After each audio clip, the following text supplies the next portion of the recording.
What is your name and what office are you running for? My name is Norm Parady, and I'm running for Councillor Ward Métis. Why are you running? I'm running because I've lived in Edmonton my whole life, and in my early years of my life, I saw the city going in a pretty decent direction. But over the years, since basically the 1980s, I've watched as every council has put us deeper and deeper in a hole and wanting more and more money from us, and never dealing with the real things that the city council should work on is infrastructure. They're always talking about flavor of the month kind of stuff. I think we need to get back to basics and start from there and keep moving forward. That's why I'm running. What is your most recent job? My most recent job is I am currently a truck driver. Awesome. If you were elected, what would be your first priority to fix? First priority for me to fix, and especially in my neighborhood, I don't know if it's all in Ward Métis, but I know the infill is just a Wild West kind of thing. Right now, 2 doors from my house, in a single family lot, there is a structure going up that's going to hold 6 different households and no parking on the property. So the street is going to be plugged up. That's my number one goal. That brings up my later question. I'll bring that up earlier. Where do you stand on infills, and what is the path forward? I'm for infill. Don't get me wrong, but I think we need to take a more structured approach and only allow infill in areas or properties that can handle it, and not the whole block. Because City Council right now, they're not looking at the big picture. They're just looking at infill to fill it in, not realizing that later down the road, you put all these properties in there. First thing that's going to happen is you're going to plug up your streets with cars. Secondly, your sewer system's going to get overwhelmed. Then your water, electricity, et cetera, et cetera. And they're not looking at that. You have to slowly build that in, not just let it go crazy. Okay. How will you balance fiscal responsibility if you're elected? That's a tough question, because when you're not on council, you don't have all the numbers, right?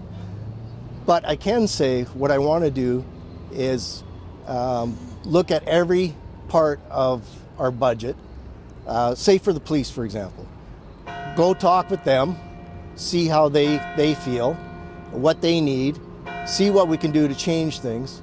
And for snow removal, same thing. Every part of the infrastructure, you have to be able to look at all the books before you can say anything.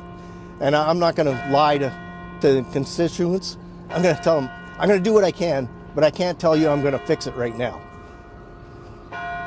Construction and long timelines frustrate many Edmontonians. What would you change about how Edmonton plans and delivers these projects?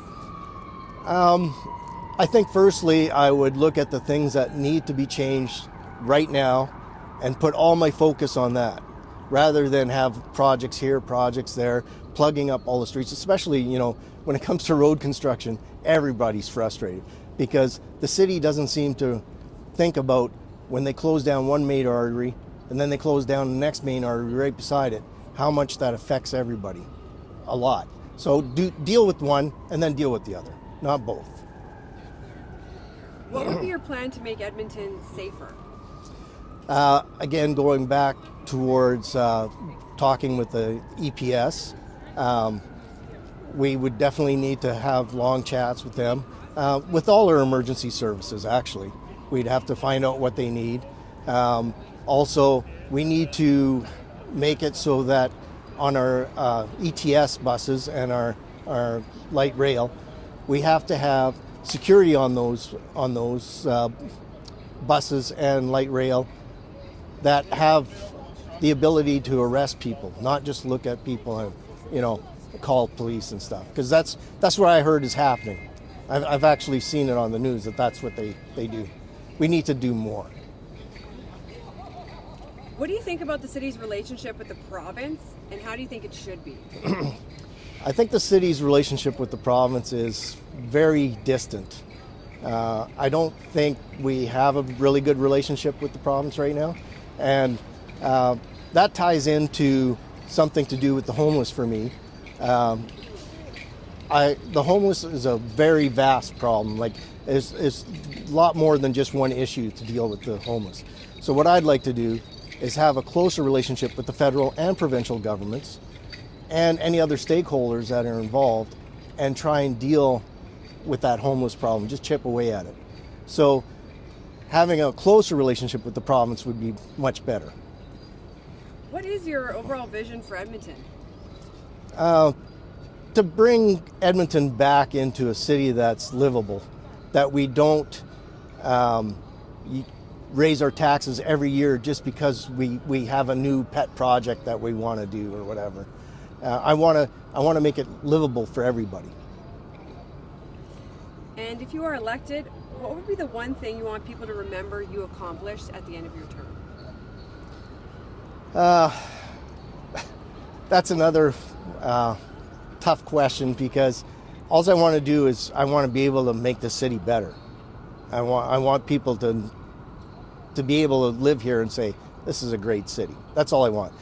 I've seen other people that have come into council and wanted to make a name for themselves by building up the LRT or building bike lanes or, kind of stuff. And that's all fine and dandy, but you have to make it reasonable. Your bike lanes, for example, they've got bike lanes in my neighborhood. I live in a house that my family bought in 1974. Never needed bike lanes in a residential neighborhood. Now we have bike lanes in our residential neighborhood.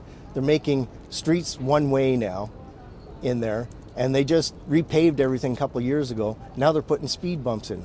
So what they're doing is they're spending money on something that doesn't need to be spent on. Don't get me wrong, I'm all for bike lanes, but where they need to be. So essentially, what would you want to be remembered for? That I made the city a better place. That's all.